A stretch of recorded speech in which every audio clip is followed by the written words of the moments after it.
cette église primitive, cette église naissante, a connu une forte persécution et les chrétiens ont été dispersés à travers la Judée, la Samarie. Et juste après la mort d'Étienne, il y a eu cette dispersion. Et Philippe était un des chrétiens qui était dispersé. Et il était comme Étienne, un de 7 qui était nommé diacre dans le livre des Actes, chapitre 6. Si nous regardons Actes, chapitre 8, si je peux avoir quelqu'un qui va m'aider à lire officiellement aujourd'hui, Actes, chapitre 8, verset 5, Philippe, la Bible dit, alléluia, il prêcha le Christ, il n'a pas prêché autre chose. La Bible nous dit, il prêcha le Christ. Quand tu vas dans une ville, prêche le Christ. Quand tu vas quelque part, prêche le Christ. Il prêcha Christ. Philippe est appelé un évangéliste, non pas parce qu'il rendait ministère aux saints, mais parce qu'il gagnait des âmes au Seigneur. Amen. Il amenait des pécheurs à Dieu, c'est pourquoi on l'appelait évangéliste. Il n'était même pas l'un des dirigeants de l'église primitive. Il n'était même pas l'un des leaders. Alléluia. Acte 21, verset 8.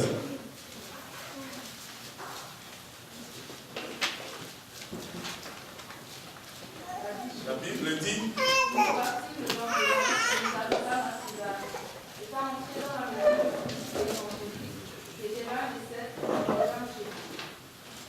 alléluia. La Bible dit, nous partîmes le lendemain et nous arrivâmes à Césarée, étant entrés dans la maison de Philippe l'évangéliste. De Philippe l'évangéliste. Il était appelé l'évangéliste. Maintenant, Philippe en Samarie était en plein milieu d'un réveil. Il était en train de vivre un réveil sans précédent pour lui. Les gens venaient à Dieu, des sorciers se convertissaient, la ville entière se convertissait. Les gens ne recevaient pas le Saint-Esprit. Il a fait venir les apôtres Pierre et Jean. Et les gens ont commencé à recevoir le Saint-Esprit. La ville était en réveil. Et nous avons cette tendance que lorsqu'il y a un réveil, de ne plus vouloir bouger. Amen. Ça, c'est notre nature. Mais en plein milieu d'un temps de réveil intense, Philippe est dirigé par le Seigneur à quitter ces grandes foules et aller dans le désert pour rencontrer une seule personne. Waouh! Vous savez, regardez bien Saint-Jérôme. Tu sais, on fait 60 kilomètres. Des fois pour aller faire prêcher à 10 personnes seulement, incluant celui qui va prêcher avec tout ce qu'il va amener là-bas. Même s'il y avait juste une âme, ça vaut la peine d'aller et de prêcher l'évangile. Dieu est intéressé dans chaque âme individuellement. Et il a fait quitter Philippe un grand réveil pour prêcher à juste une âme. Juste une âme. Regardez, Acte 8, versets 27 et 28.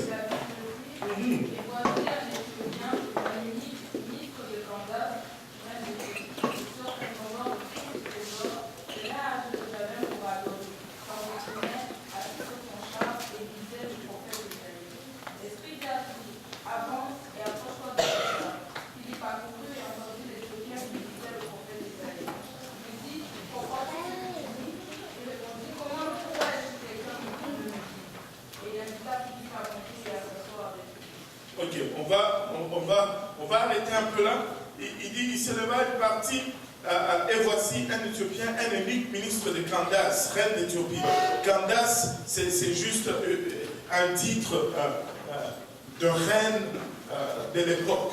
Et il y a eu plusieurs Candaces en Éthiopie. Et il était surintendant de tous les trésors de la reine. Ce n'était pas juste un homme ordinaire, c'était un homme de haut rang. Amen. Et vous savez, même les gens riches ont besoin de l'évangile. Il ne faut pas être intimidé par la classe sociale de quelqu'un. Il faut juste prêcher l'évangile. Ce n'était pas juste manufacture. C'était un homme. C'était un homme de la haute société, de la haute sphère, un homme d'influence. Écoutez, nous devons arriver, et je le ressens partout en moi, que nous allons arriver à un temps où nous allons commencer à gagner des hommes d'influence. Qu'est-ce que ça serait si on gagnait le maire de Saint-Jérôme? Il vient à notre église et il parle en langue, baptisé au nom de Jésus. Nous ne devons pas être intimidés par cela. La seule chose qui fait que nous ne gagnons pas, c'est parce que nous sommes intimidés par leur rang social. Mais nous pouvons pointer notre doigt dans leur visage et leur dire, vous avez besoin de vous repentir si vous voulez aller au ciel. Alléluia. Alléluia. Regardez, cet homme, on va dire Acte 8, verset 35.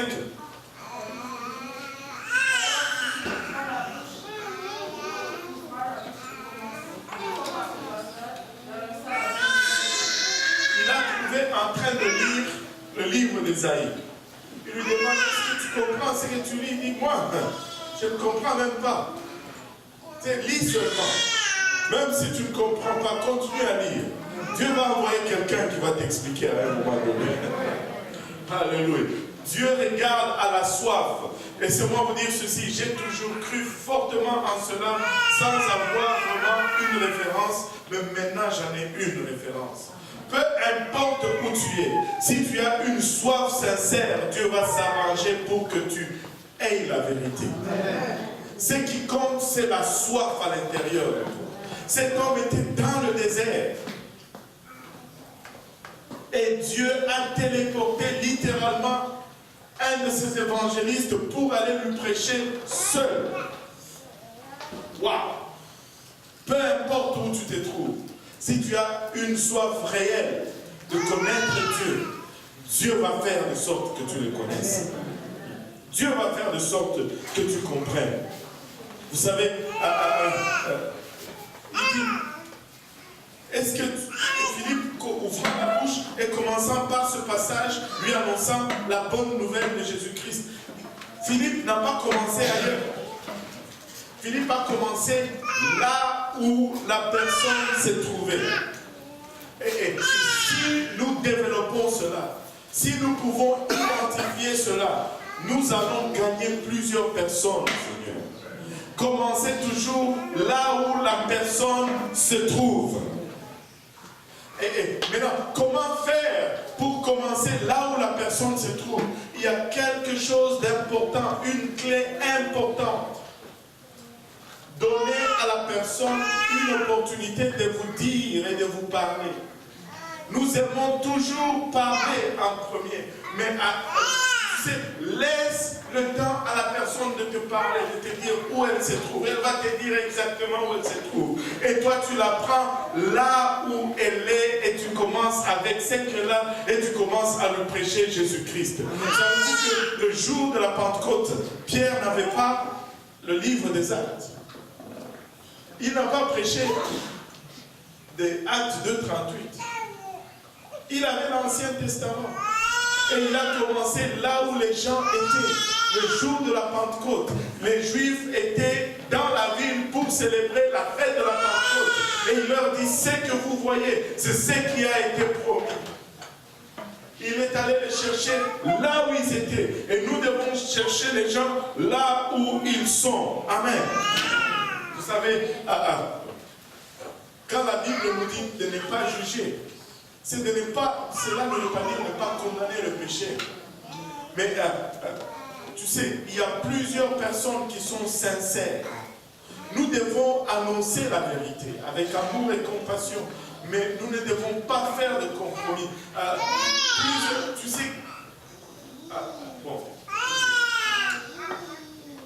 parce que j'étais catholique, je veux pouvoir le dire. J'allais dire témoin de Jéhovah, mais je ne veux pas paraître comme si j'ai catalogué quelqu'un.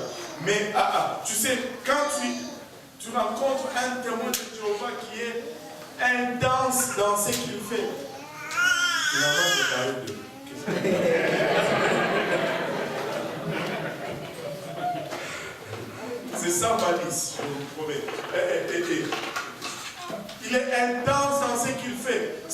est sincère et il croit dans ce qu'il fait. Ne doute pas sa sincérité, même s'il est dans l'erreur, mais ne remet pas en question sa sincérité. Il est sincère, avec amour, redresse, avec amour, donne la vérité. Et pour pouvoir le faire, il faut que tu le rejoignes là où il est. Là où il est. Il a commencé à prêcher là où il était. C'est tout ce qu'a fait Philippe.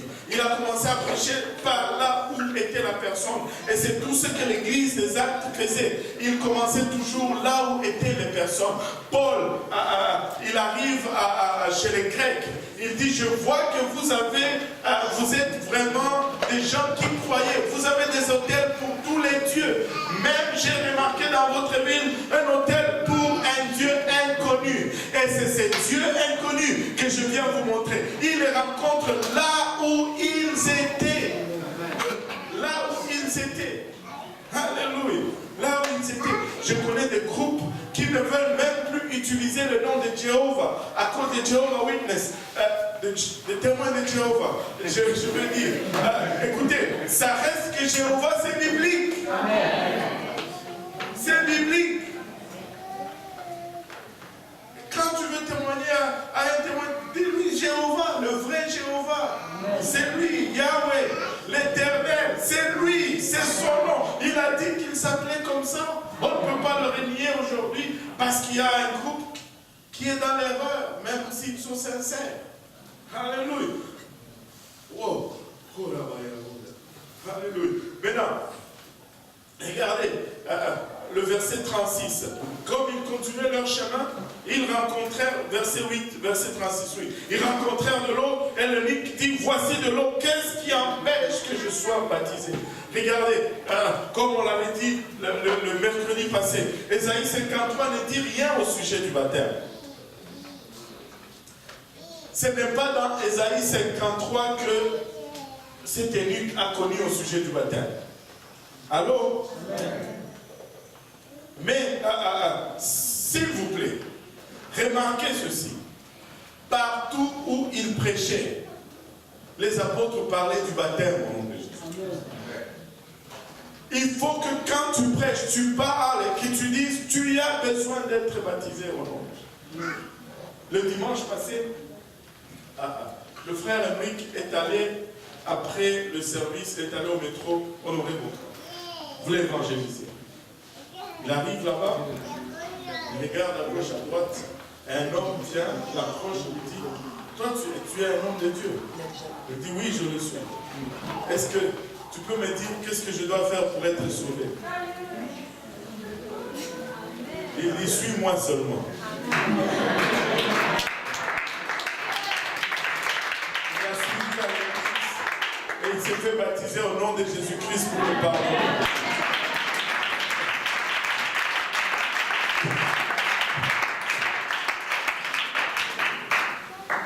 Il faut parler du baptême au nom de Jésus.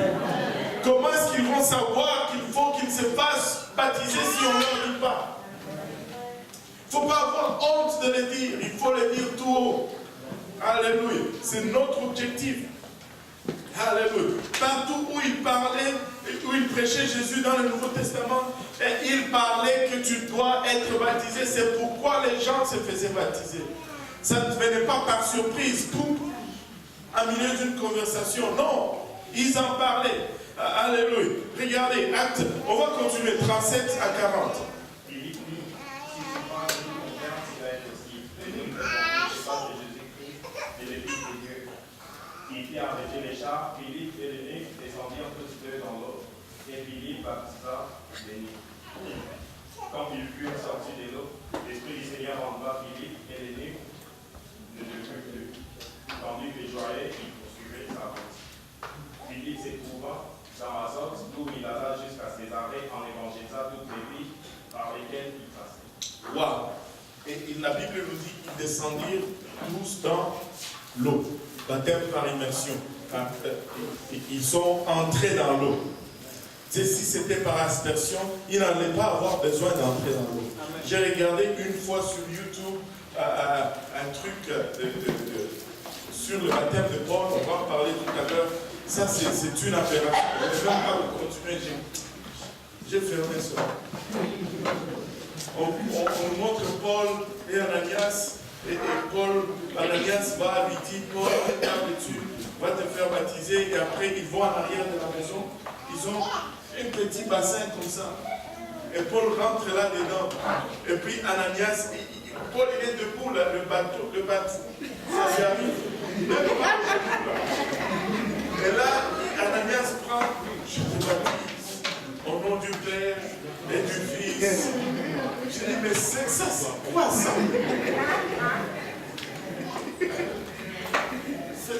C'est du... Écoutez, immersion. Ils sont descendus dans l'eau. Le mot baptême veut dire tremper ou immerger ou plonger. Tu dois être plongé dans l'eau au nom de Jésus-Christ pour le pardon de tes péchés. Paul était plongé dans l'eau et il n'était pas baptisé au nom du Père et du Fils. Sinon, il n'allait pas le dire comme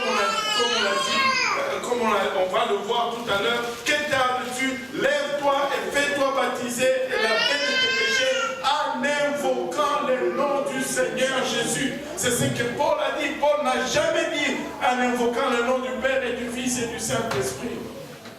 Anyway, regardez un peu ceci. L'eunuque éthiopien allait toujours être considéré comme un citoyen de deuxième classe parmi les Juifs. Parce qu'il était un goyen, il était un païen. Mais, bien qu'il n'avait pas accès au temple, la seule place où il pouvait arriver, c'était juste la cour extérieure. Ça ne lui a pas empêché de faire 3859 km de son royaume jusqu'à Jérusalem.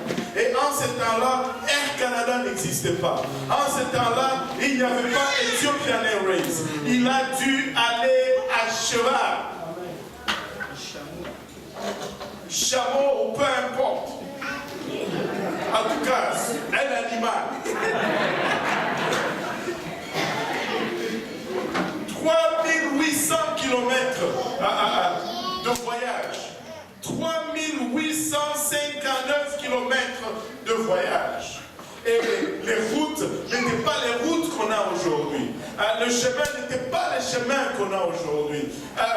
Regardez, je suis allé sur Google Maps. J'ai mis Jérusalem puis Addis Abeba.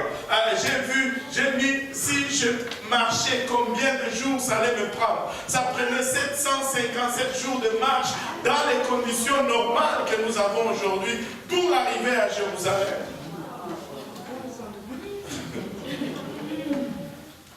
Donc 757 heures de marche. C'était heures de marche. Qu'est-ce que des jours? C'était à peu près une trentaine de jours. Et avec les routes qu'on les a tracées aujourd'hui. Avec les conditions qu'on a aujourd'hui. Mais imaginez-vous, en cette époque-là, il n'avait même pas d'asphalte. Il n'avait même pas d'asphalte. Donc c'était un long voyage. Pourquoi tu dis tout cela, prédicateur? J'ai dit tout cela pour te dire qu'il avait soif de la parole de Dieu. Et rien n'allait l'empêcher. C'est comme si on te disait aujourd'hui, si tu viens à l'église, tu vas rester juste dans l'entrée, tu ne peux pas entrer dans le sanctuaire. Et écoutez, si on nous disait ça, la moitié d'entre nous ne viendrait même pas. Même si on est juste à 30 minutes de l'église. On va dire, c'est quelle église cela? Mais lui, il avait tellement soif. Et il s'est dit, même si c'est juste dans l'entrée, je vais marcher pendant 1 mois, 2 mois, juste pour m'approcher de ce Dieu. Autant j'ai envie de le voir. Peuple de Dieu, il ne devrait pas y avoir quelque chose qui nous empêche de venir à la maison de Dieu. Oh. Regardez, nous aujourd'hui, nous avons plein accès. Nous tous, nous sommes le sacerdoce. Nous avons plein accès. Il n'y a plus ni juifs, ni païens. Galates 3, 27 à 29. Galates 3, 27 à 29.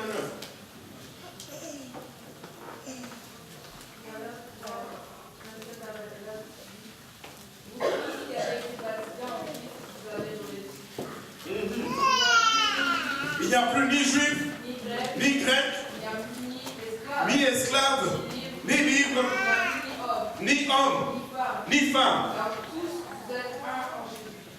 Alléluia.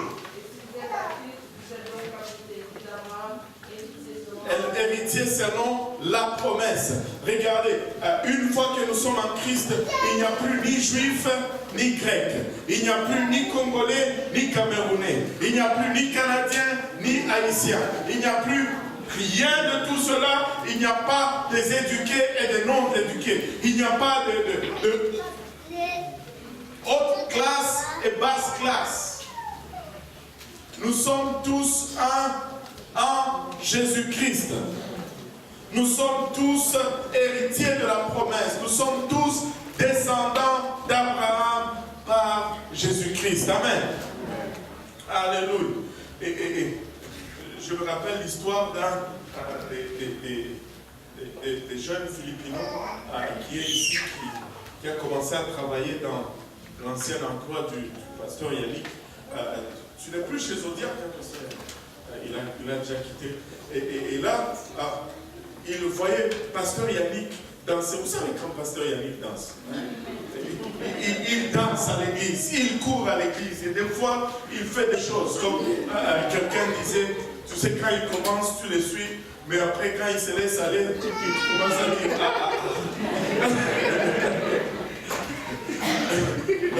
tu commences à être gêné. Et là, il va dans ce nouveau travail, il rentre là comme manufacturier, il travaille sur le plancher. Qu'est-ce qu'il voit? Pasteur Yannick venir avec un cahier. Oh, mais c'est l'ingénieur. Il n'avait jamais imaginé que ce type-là était ingénieur par la façon qu'il dansait dans l'église. Et là, il commence à dire, oh, chef, presque. Et là, pasteur Yannick dit, non, frère, nous sommes frères. Nous sommes un en Christ. Nous sommes un en Christ, ça c'est juste le travail. Amen. Écoutez, il n'y a plus de rang social, il n'y a plus de supérieur ou d'inférieur. Nous sommes juste tous des esclaves de Christ.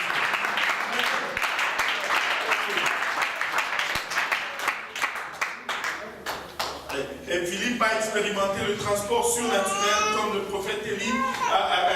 Et je ne sais pas si vous l'avez remarqué, les miracles, même les plus remarquables, ne sont pas vraiment une grosse affaire dans le livre des Actes. Mais c'est le message, que tout le monde dise le message. Le message qu'il prêchait qui était la grosse affaire. Alléluia. Mais aujourd'hui, c'est à l'envers, au 21e siècle. On ne va pas élaborer là-dessus. On avait parlé de cela le mercredi passé. Mais Philippe était la bonne personne, au bon endroit, au bon moment, disant la bonne chose à la bonne personne. Et rappelez-vous, encore une fois, Philippe n'était même pas un des dirigeants.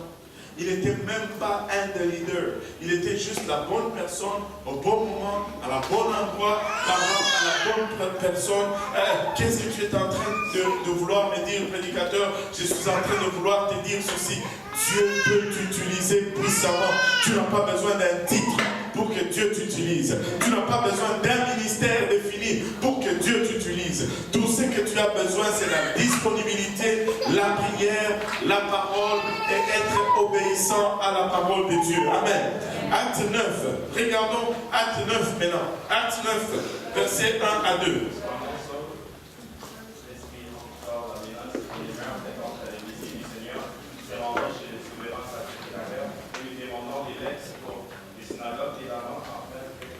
S'il trouvait des paroles et la nouvelle doctrine, en coupant, il les emmena liés à Jérusalem.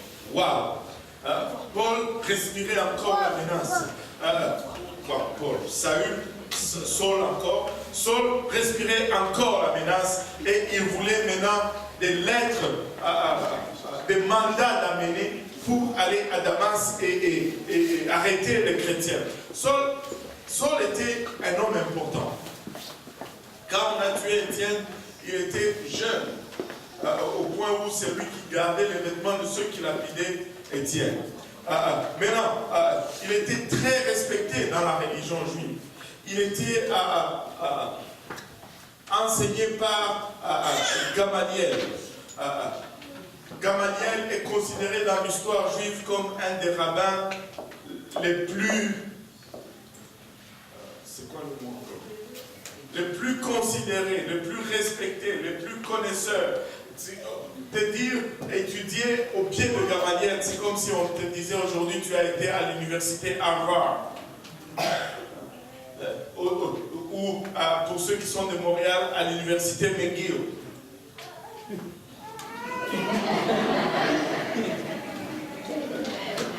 Jean McGill. Gamaliel, c'était la référence. Amen. Et le souverain sacrificateur l'avait investi de l'autorité pour persécuter l'Église. Il était le persécuteur en chef.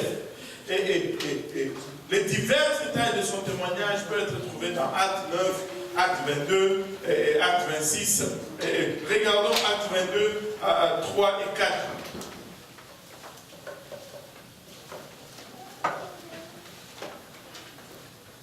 La Bible dit.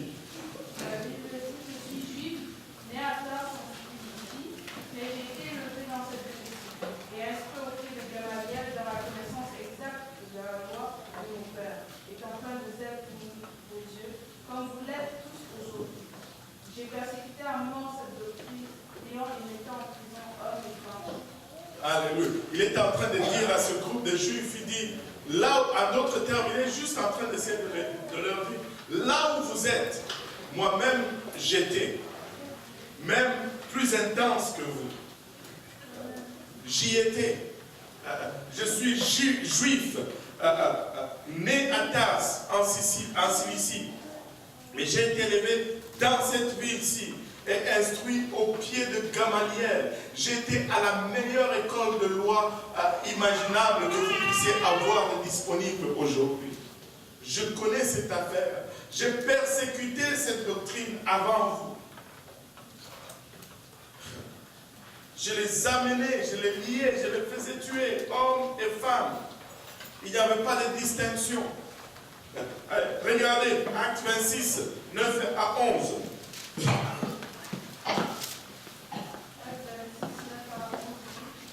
Moi, j'avais cru devoir agir scrupuleusement contre le nom de Jésus. C'est ce qui est cas j'avais jeté en prison plusieurs des saints ayant reçu sous le pouvoir des principes sacrificateurs. Quand on les mettait à mort, je joignais mon suffrage à ceux qui les aimaient. Je les faisais souvent chasser dans toutes les synagogues et je les forçais à blasphémer. Je les persécutais même jusque dans les villes étrangères. Waouh! Regardez ceci. Paul était quelqu'un qui les forçait à blasphémer. C'était la terreur. Quand on disait le nom de Paul parmi les chrétiens, enfin Saul parmi les chrétiens, tout le monde s'est retiré.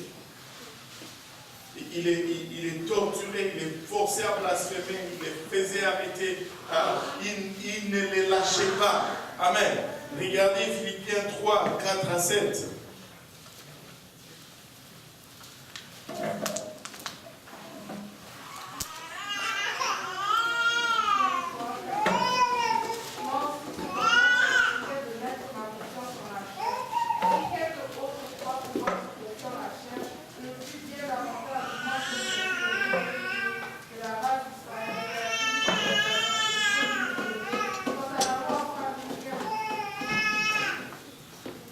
Oui, quant à la loi pharisien, quant aux œuvres.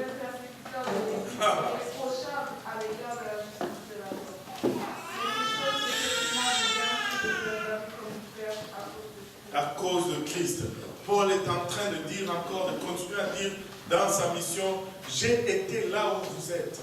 Même j'y étais avec excellence. Quand j'y étais, j'ai mieux fait que vous. J'étais intense dans ce que je faisais. J'étais pharisien, j'étais zélé, j'ai persécuté l'Église. Je faisais toutes ces choses, j'étais circoncis le 8e jour, pas un jour de plus, de la race d'Israël. Et il confirme ce qu'il était, il donne son témoignage.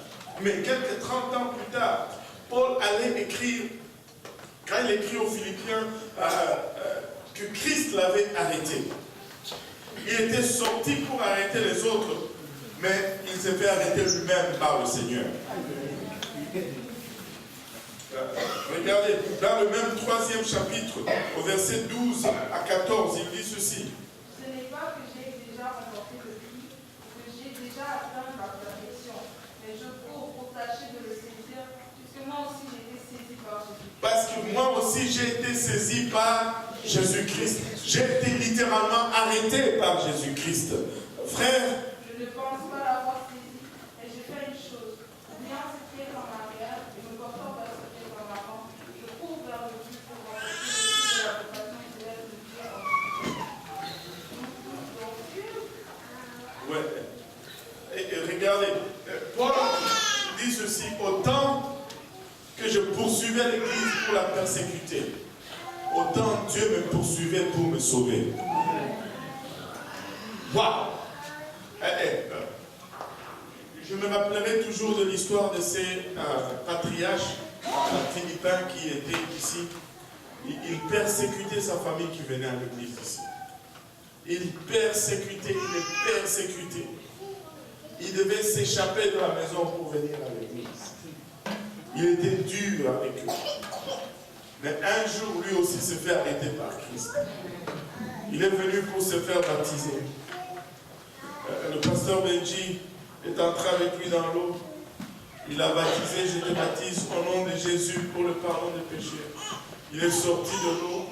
Il s'est tenu comme ça. Il s'est trempé encore. Et là, pasteur Benji lui dit, mais qu'est-ce qu'il y a? Il dit, non. J'ai vraiment persécuté ma famille. Et je voulais être juste sûr que tous les péchés étaient enlevés. Juste rincer une deuxième fois. Vous savez, autant nous pouvons avoir en aversion les saints de Dieu, autant Dieu est intense pour nous sauver. Ne regardez pas le pire persécuteur avec un cœur de vengeance ou un cœur. Dieu est aussi à sa poursuite pour le sauver. Autant il est intense, peut-être que son intensité c'est juste l'expression de sa fuite de ce que Dieu est en train de mettre sur lui comme conviction. Tu sais, des fois, si tu veux, tu as une conviction, tu pars tellement fort pour te convaincre toi-même que ce que tu crois c'est vraiment ça. Non, je n'aime pas ça. Ben alors, pourquoi tu cries comme ça? Tu peux juste dire, ben je n'aime pas. Tu cries fort pour te convaincre un peu toi-même. C'est comme tu sais, quand on travaillait à la SPCA, quand on allait pour prendre un chien enragé ou un chien méchant, voilà. Quand le chien aboyait sur toi, même si tu avais peur, il fallait que toi tu aboies plus fort que le chien. Et le chien vient vers toi. Si tu recules, tu es fait. Quand il avance, il faut que tu avances aussi vers lui et que tu cries plus fort que lui. Et là, il va reculer. Et je te dis, pendant que tu cries fort, c'est plus pour te convaincre toi-même que pour intimider le chien. C'est pourquoi quand les guerriers vont à la guerre, ils vont pousser des cris. C'est pour étouffer leur peur. Écoute, quelqu'un, il vous persécute intensement. Il est en train d'essayer d'étouffer la conviction de Dieu qui est après lui. Dieu court après lui pour le sauver aussi. À un moment, Dieu va le saisir. Donc, ne développe pas de l'amertume. Juste prie. Amen. Alléluia.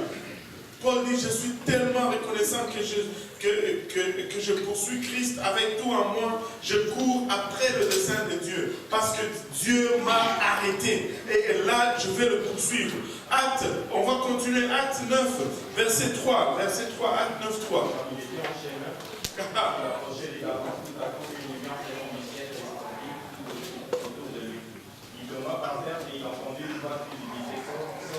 Pourquoi me persécutes-tu? Il répondit, qui es-tu, Seigneur?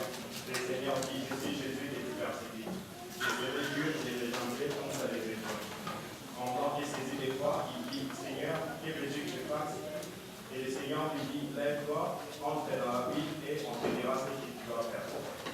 Les hommes qui l'accompagnaient demeurèrent stupéfaits, et ils entendaient bien la voix, mais ils ne voyaient personne. On se leva des terres, et quoique ses yeux fussent ouverts, ils ne voyaient rien. Et on le prit par la main et on le conduisit à Damas. Il resta 3 jours sans voir, et il ne mangea ni ne but. Alléluia. Et il ne mangeait ni ne but. Regardez, comme il était en chemin vers Damas, il vit une lumière, il est tombé de cheval, et une voix qui lui dit, Saul, Saul, pourquoi me persécutes-tu? Et lui, avec son instruction juive, il avait toutes les indications pour discerner que ça, c'était le Seigneur. Et il dit, qui es-tu, Seigneur? Il dit, qui es-tu, Seigneur? Et le Seigneur dit, je suis Jésus que tu persécutes. Et écoutez, ce passage est un autre passage qui nous révèle la plénitude de la divinité de Jésus-Christ. Amen. Parce que si tu lis son témoignage plus tard dans le chapitre 22, il dit que cette voix qui lui parlait dans la langue hébraïque. Il ne parlait pas en grec, il ne lui parlait pas en latin, il lui parlait en langue hébraïque. Et quand il dit qui es-tu, Seigneur, il répond aussi en langue hébraïque. Et quand il dit qui es-tu, Seigneur, il dit qui es-tu, Yahweh, qui es-tu, Jéhovah. Et Jéhovah lui répond, lui dit, je suis Jésus.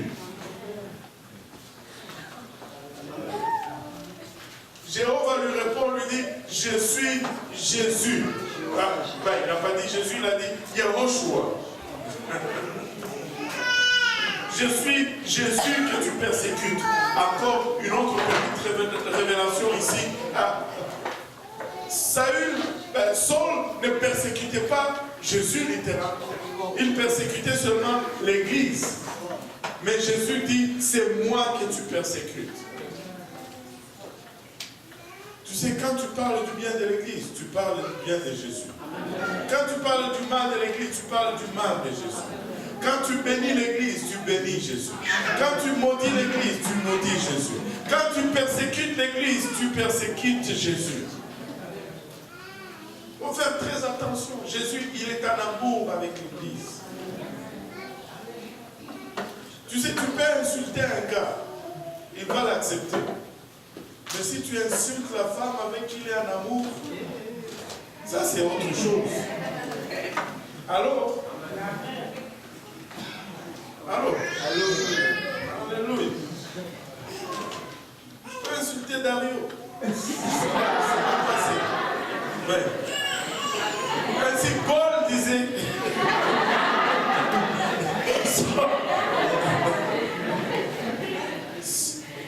Saul dit, qui es-tu, Seigneur? Il dit, je suis Jésus que tu persécutes. Tu persécutes mon épouse, c'est à moi que tu as affaire. Et c'est ce que j'essaie de dire.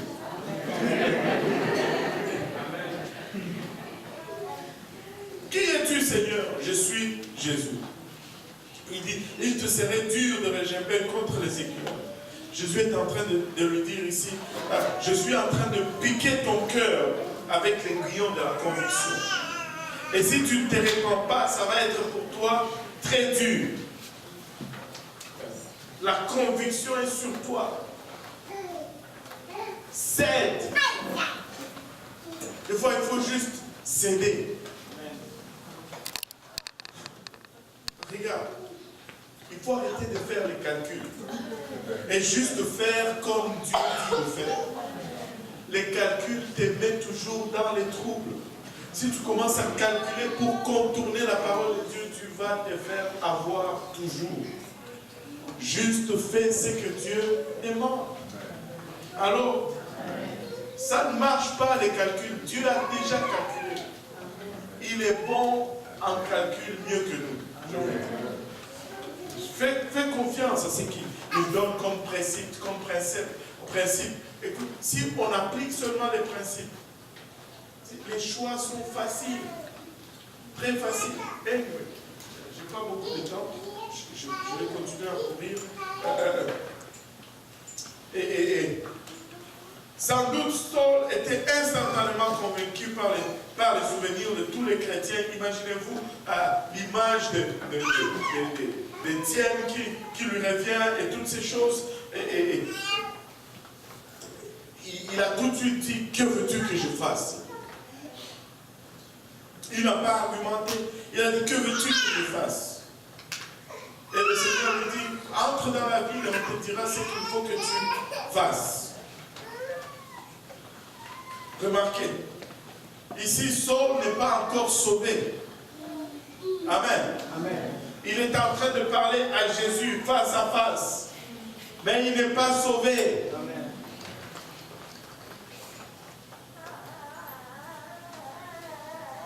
Ce n'est pas parce que Dieu t'utilise que tu es sauvé. J'enseignais hier, et puis, je ne sais plus où j'étais. C'était hier, je ne sais plus. Et tu sais, oui, c'était à Ochelaka. Le Seigneur m'a montré ceci. Vous savez, l'âne avait parlé au prophète. Et l'âne a vu l'ange. Ce n'est pas parce que l'âne a donné un message au prophète que l'âne est devenu évangéliste ou pasteur ou prophète. Il est resté un âne. Ce n'est pas parce que Dieu t'utilise que tu es sauvé, non. Pour être sauvé, il faut obéir à l'évangile. Et c'est pourquoi Saul demande, que faut-il que je fasse? Et on lui dit, rentre dans la ville et on te dira ce qu'il faut que tu fasses. Et remarquez une autre chose, le Seigneur ne lui a pas prêché l'évangile. Le Seigneur n'a pas prêché l'évangile parce que le Seigneur n'est pas témoin de l'évangile. Il n'a pas goûté à l'évangile. Le Seigneur n'a jamais eu besoin d'être sauvé. Il ne s'est jamais repenti. Il n'a pas été baptisé au nom de Jésus-Christ. Il n'a pas été rempli, il est le Saint-Esprit. Mais nous avons vécu cela. C'est pourquoi c'est nous qui sommes appelés à témoigner de notre expérience. Lui, il a rendu le salut disponible. Mais nous avons expérimenté le salut. C'est pourquoi les anges non plus. On va voir peut-être un peu plus tard Corneille. Corneille, c'est l'ange. Là, Saul, c'est le Seigneur. Mais Corneille, ça va être un ange. Et l'ange non plus n'a pas dit à Corneille qu'est-ce qu'il faut qu'il fasse. Amen. Il lui a envoyé chercher quelqu'un qui a expérimenté l'évangile pour lui dire ce qu'il fallait qu'il fasse. Parce que si tu n'as pas expérimenté, tu ne peux pas témoigner. Moi, je pense que c'est probablement pourquoi le Seigneur leur avait dit attendez à Jérusalem jusqu'à ce que vous soyez enduits de la puissance d'en haut. Une des raisons, c'est pour qu'ils s'expérimentent avant qu'ils aillent témoigner. Tu ne peux pas témoigner de ce que tu n'as pas vu et vécu. Amen. Le Seigneur lui-même lui dit va dans ta ville, on te dira ce qu'il faut que tu fasses. Mais là, Acte 10, 9, 10 plutôt. Alors, il y avait à Damas un disciple nommé Ananias. Le Seigneur lui dit dans une vision, Ananias, il répondit, mais voici, Seigneur. Et le Seigneur lui dit, lève-toi, va dans la rue qu'on appelle la droite, et cherche dans la maison de Judas un homme, un nommé Saül, sort de Tarse. Car il prie et il a vu en vision un homme au nom d'Ananias qui entrait et qui lui imposait la main afin qu'il les trouva à la rue. Ananias répondit, Seigneur, j'ai appris de plusieurs personnes du léman que cet homme avait à descendre dans Jérusalem. Et il a ici les pouvoirs de la part des principaux sacrificateurs pour tuer tous ceux qui invoquent son nom. Mais le Seigneur ne dit pas, car c'est l'homme est un instrument que j'ai choisi pour porter mon nom devant les nations, devant les rois et devant les fils d'Israël. Je lui montrerai tout ce qui doit souffrir pour mon nom. Waouh! Regardez. Il parle de commencer un ministère. Il n'a même pas commencé le ministère, on lui dit, je lui montrerai tout ce qu'il va souffrir à cause de mon nom. Tu veux entrer dans le ministère? Alléluia.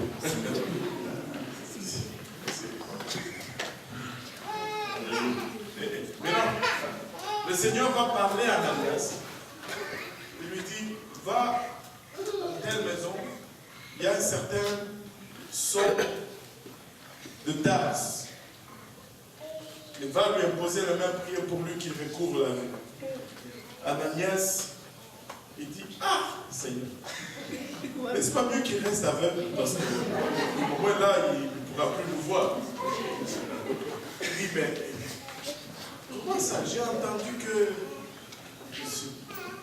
il ne voulait pas aller. Parce que Saul, c'était la terreur. Il dit, je sais ce que cet homme a fait. J'ai entendu ce qu'il a fait. Mais le Seigneur lui dit, va, car je l'ai choisi comme un instrument. Écoutez, il était la terreur, mais il va être l'apôtre qui va faire le plus de tous les apôtres. Aussi intense il était dans la persécution, aussi intense il est devenu dans l'évangélisation. Alléluia. Et là, Ananias, il y va parce qu'il obéit au Seigneur. Certains d'entre nous n'allaient peut-être pas y aller. Seigneur, j'ai 4 enfants. Tu veux que j'aille voir Saul? Mais regardez ceci. Le Seigneur dit à Saul, va, entre dans la ville et on te dira ce qu'il faut que tu fasses. Et pourtant, quand le Seigneur parle à Ananias, il ne dit pas à Ananias, voilà, tu diras à Saul qu'il doit faire ça, ça et ça. Avez-vous remarqué? Amen. Cette omission prouve seulement que, en tant que croyant du Nouveau Testament, Ananias savait déjà exactement ce que le pécheur devait faire pour être sauvé. Le Seigneur n'avait pas besoin de le lui dire. Il savait que quand il allait là-bas, c'était pour prêcher l'évangile.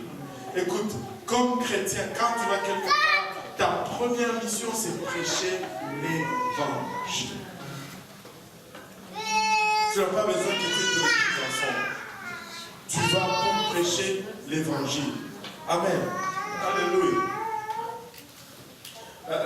Actes, verset 17, chapitre 9, 17 et 18. Ananias sortit et lorsque lui arrivé dans la maison, il imposa les mains à Saul en disant, Saul, mon frère, le Seigneur Jésus, qui t'est apparu sur les chemins par lesquels tu venais, m'a envoyé pour que tu retrouves la vue et que tu sois rempli du Saint-Esprit.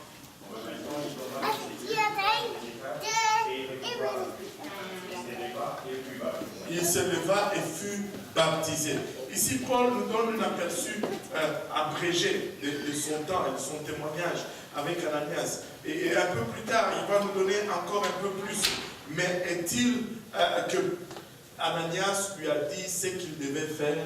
Et c'est à partir de ce moment-là qu'on peut dire que Saul a été sauvé. Saul s'était déjà repenti et maintenant Ananias lui dit de se faire baptiser et qu'il sera rempli du Saint-Esprit. Et Actes 9 et 18 déclare simplement qu'il se leva et fut baptisé. Mais plus tard, dans Actes 22, 16, Paul raconte maintenant les paroles qu'Ananias avait vraiment prononcées. Actes 22, 16, et maintenant, que tardes-tu? Lève-toi, sois baptisé et lavé de tes péchés en invoquant le nom du Seigneur. Si tu es là aujourd'hui, que tardes-tu? Lève-toi, sois baptisé et lavé de tes péchés en invoquant le nom du Seigneur ou en ayant le nom du Seigneur prononcé sur toi. Invoquer, c'est-à-dire appeler à haute voix.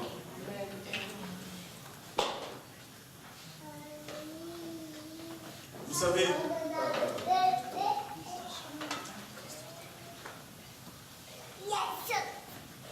le baptême, c'est vraiment notre alliance avec le Seigneur. Le baptême d'eau est pour le chrétien, c'est qu'était la circoncision pour le juif. Et si tu regardes l'importance de la circoncision pour le juif, tu peux en déduire l'importance du baptême pour le chrétien. Et cela ne serait même pas assez. Parce que quand un juif se faisait circoncire, c'était un sang corrompu qui était versé. Et quand le Seigneur est allé à cette croix, c'était un sang pur qui a été versé. Et ce sang qui est mélangé à ton nom lorsqu'on invoque le nom de Jésus-Christ. Et ça te lave de tout péché. Regardez Colossiens 2, 9, 15, rapidement. Car en lui habite corporellement toute la plénitude de la divinité. Vous avez tout pleinement en lui qui est le chef de toute domination et de toute autorité. Et c'est en lui que vous avez été circoncis, d'une circoncision que la main n'a pas faite, mais de la circoncision de Christ qui consiste dans le dépouillement du corps de la chair. Ayant été enseveli, et c'est ça la circoncision, ayant été enseveli avec lui par le baptême, vous êtes aussi ressuscités en lui, et avec lui par la foi à la puissance de Dieu qui l'a ressuscité de mort. Vous qui étiez morts par vos offenses et par l'incirconcision de votre chair, il vous a rendu à la vie avec lui, en vous faisant grâce pour toutes nos offenses. En nous faisant grâce pour combien de nos offenses? Toutes nos offenses. Il a effacé l'acte dont les ordonnances nous condamnaient et qui subsistait contre nous. Et il l'a détruit en le clouant à la croix. Il a dépouillé les dominations et les autorités, les a livrées publiquement en spectacle, en triomphant d'elles par la croix. Notre Seigneur a triomphé. Il nous ramène dans son alliance par l'acte du baptême. Si tu es là et que tu n'es pas encore baptisé au nom de Jésus-Christ, tu dois être baptisé au nom de Jésus-Christ pour le pardon du péché.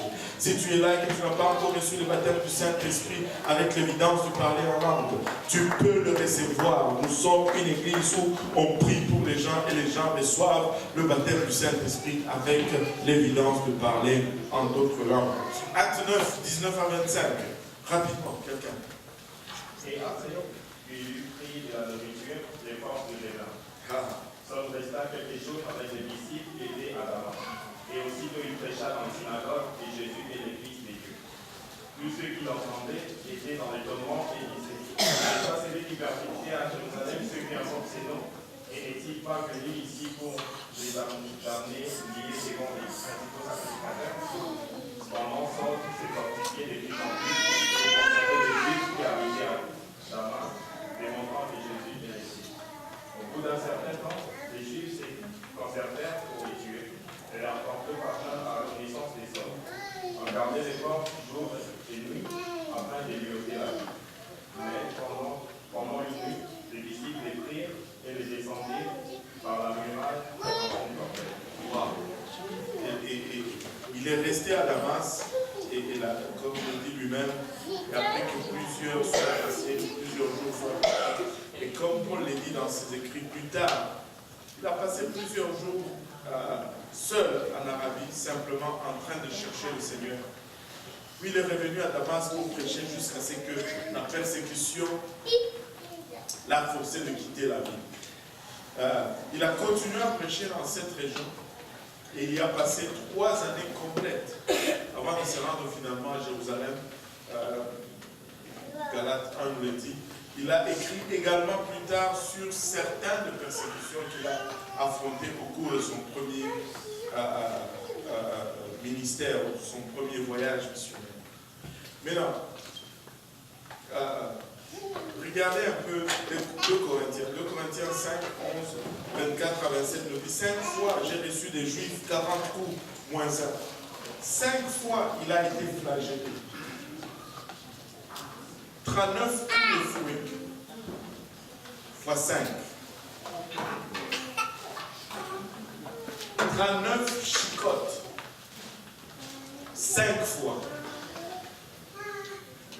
3 fois j'ai été battu de verge. Là, il ne parle même pas de combien de fois il a été frappé. 1 fois j'ai été lapidé. 3 fois j'ai fait naufrage. J'ai passé un jour et une nuit dans l'abîme, fréquemment en voyage. J'ai été en péril sur les fleuves, en péril de la part des brigands, en péril de la part de ceux de ma nation, en péril de la part des païens et en péril dans les villes, en péril dans les déserts, en péril sur la mer, en péril parmi les faux frères.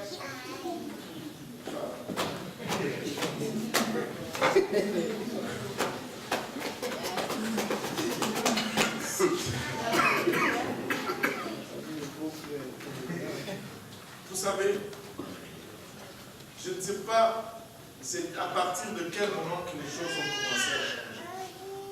Mais il faut ôter de nos têtes cette impression que quand tu vas servir Dieu, tu vas bien, très bien, tu vas être riche, tu vas être... Tu sais, plus tu es comme ça, moins d'impact à ton ministère. Mais regarde, plus il est persécuté, plus son ministère a de l'impact. Vous savez, on aime tous le confort. Je sais que Paul aurait aimé être dans le confort, mais il a aimé plus le salut, il a aimé plus les âmes que son confort. Il a aimé plus l'œuvre et le royaume. Alors, littéralement, le royaume était plus grand que lui. Littéralement, la mission était plus importante que lui. Amen. Il faut se désillusionner. Il faut se désillusionner. Je ne dis pas que maintenant il faut abandonner, parce que de toutes les façons, tu vas souffrir. Mais au moins que tes souffrances soient rentables. Au moins que tes souffrances apportent quelque chose d'éternel. Ne souffre pas seulement pour le temporel. Même dans ce monde, pour arriver à quelque chose, pour arriver à une gloire quelconque, il y a un prix à payer. Combien d'avantages, nous, les chrétiens, devions-nous être prêts à payer pour ce qui est éternel? J'ai été dans le travail, dans la peine, exposé à de nombreuses veilles, à la faim et à la soif, à des jeûnes multipliés, au froid et à la nudité. Au froid et à la nudité.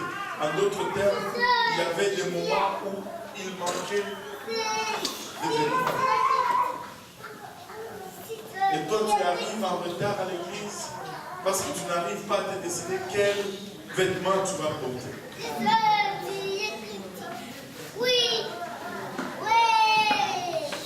Si nous lisons, on va conclure rapidement, si nous lisons Galates, on ne va pas le lire, mais je vais juste le mentionner. Si nous lisons Galates 1, 22, la Bible nous dit que Paul était inconnu des visages à l'église de Jérusalem.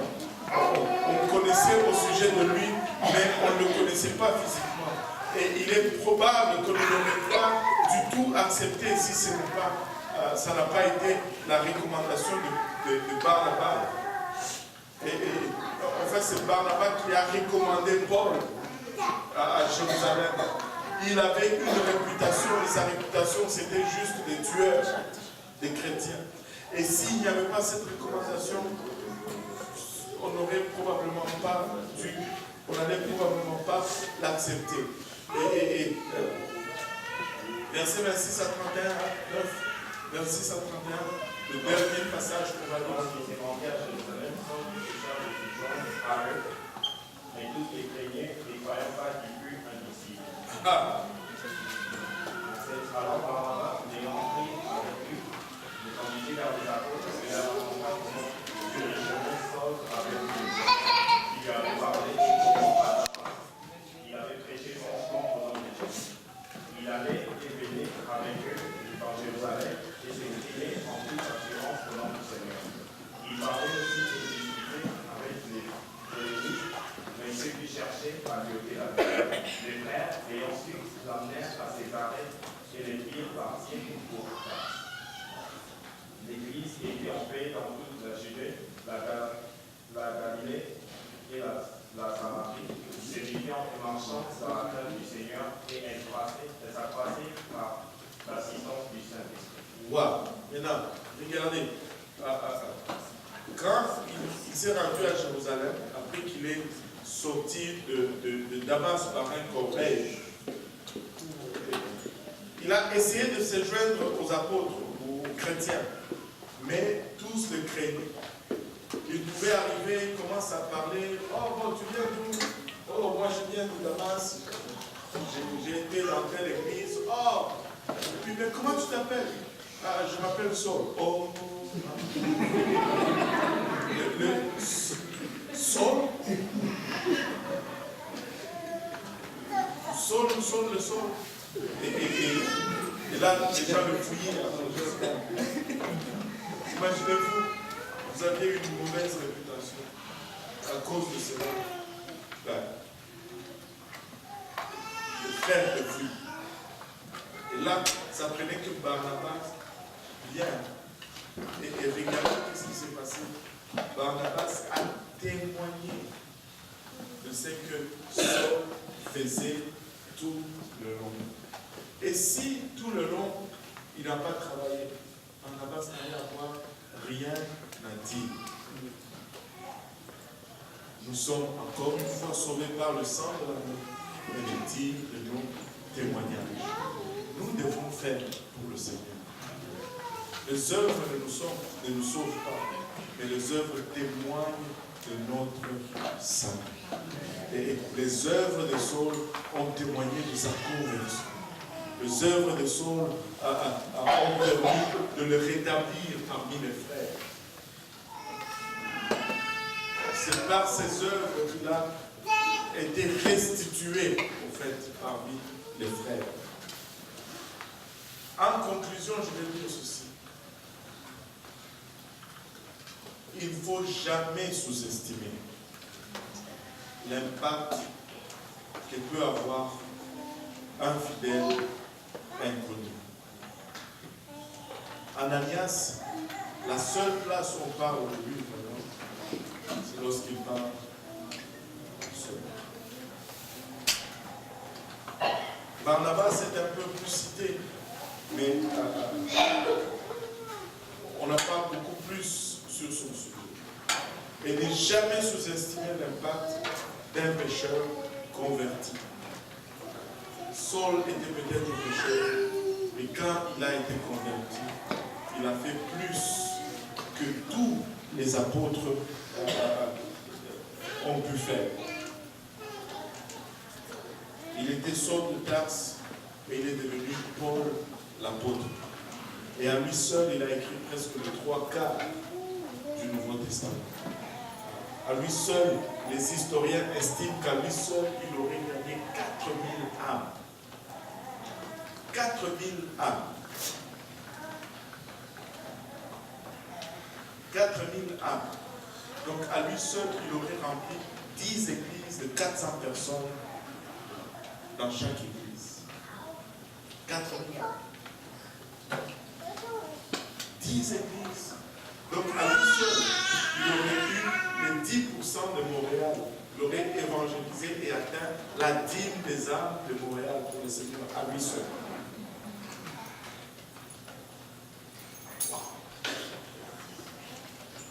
Et entre nos voisins, nous devons faire quelque chose. Nous devons faire quelque chose. Amen.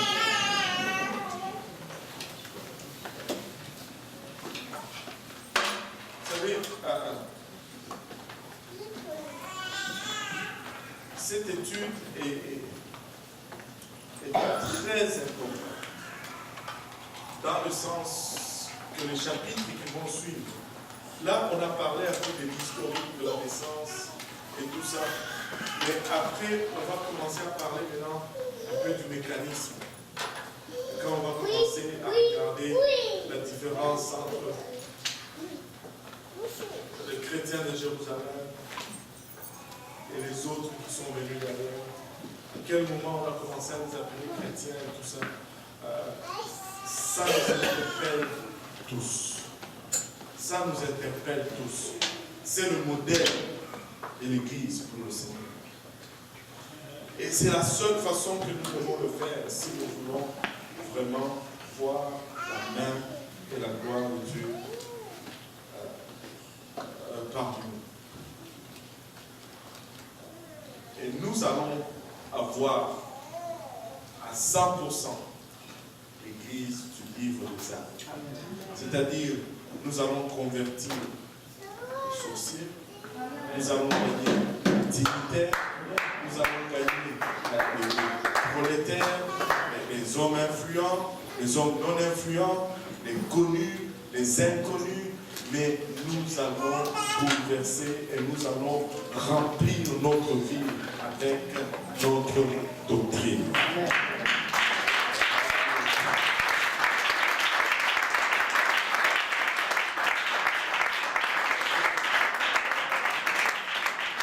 On m'a raconté l'histoire de, je ne me rappelle plus, c'est vague dans ma tête. Je sais que je commence à vieillir. Mon ordinateur n'a plus la même vitesse pour processer l'information comme c'était une fois.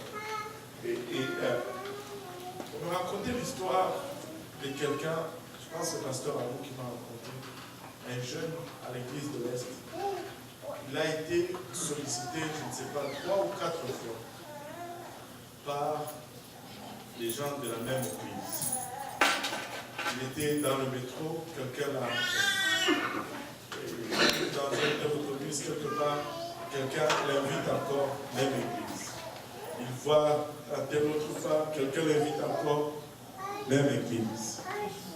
Et nous devons remplir notre vie de notre doctrine. Et c'est notre mission. Amen. Si Paul pouvait le faire à lui tout seul, nous pouvons le faire.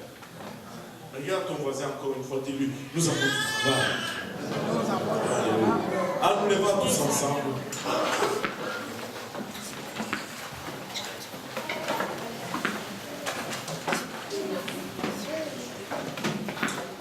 Oh. Lèvons nos voix vers le Seigneur. Nous te rendons grâce, Papa, pour ton amour. Papa, nous te remercions encore une fois pour le privilège de nous tenir devant toi, Papa, dans ta présence, de sentir ceci, Seigneur. Merci encore une fois, Papa, pour la croix. Merci pour le prix payé, Seigneur. Merci pour le sang versé au éternel. Père, en ce moment, alors que nous venons, Seigneur, encore une fois, nous prions, Père. Tu étends ta main vers nous, Seigneur. Que tu te souviennes de nous dans ta grâce et dans ta miséricorde, Seigneur. Papa, il a machata que ces choses que nous apprenons, Seigneur, ne soient pas et ne demeurent pas des choses lointaines, Seigneur, qu'elles fassent partie de nos vies intégrales, Seigneur Jésus-Christ. Papa, il a machata là-bas où nous voulons être justes, Papa, la bonne personne, au bon endroit, Papa, il a machata, au bon moment et parlant à la bonne personne, Seigneur Jésus-Christ. Afin que ton royaume avance, Seigneur. Et nous-mêmes, nous ne pouvons rien accomplir, Seigneur. Et avec ton aide, alléluia, nous serons capables de tout faire, Seigneur. Encore une fois, préserve cette sémence à nous, Seigneur, qu'elle germe et qu'elle produise le fruit et que ce fruit nous conduise jusque dans la vie éternelle. Papa, garde chacun de nous sur notre chemin de retour, Papa, et préserve-nous, Papa, de tout accident, de toute embûche, Seigneur. Garde-nous, Seigneur, pour le restant de la soirée. Le restant de la semaine jusqu'à ce que nous allons nous rencontrer encore une fois, Seigneur. Avec action de grâce dans les cœurs, nous te prions ici, dans le nom précieux de Jésus. Nous disons tous au nom de Jésus. Pour nous battre nos mains.